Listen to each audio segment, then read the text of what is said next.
Hello, my name is Tolg, and I exist, and I'm aware that other people do as well. At least as much as one can be aware of anything. I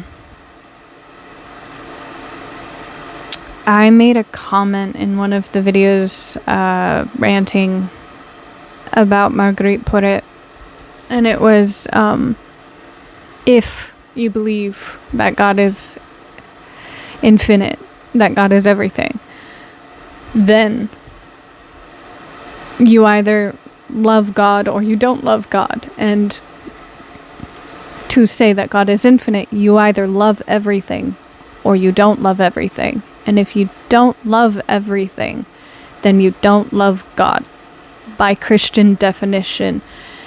And I think I should probably make a distinction of what I intend to mean by the word love. I do not care what adjective preempts love. If it's fine love or divine love or pure love or purely love.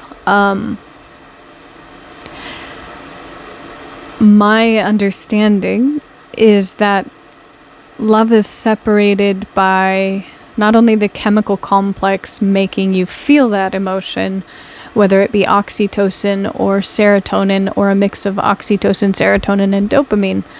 And it is heavily reliant on that, but it is also true that you would not love your friend like you love your mother.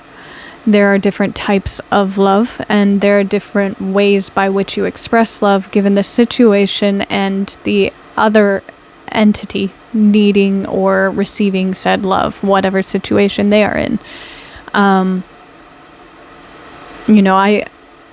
don't intend to say that you ought to love everything that hurts you or that you ought to love things that hurt other people the same way that you would love a kindergarten teacher or your own child.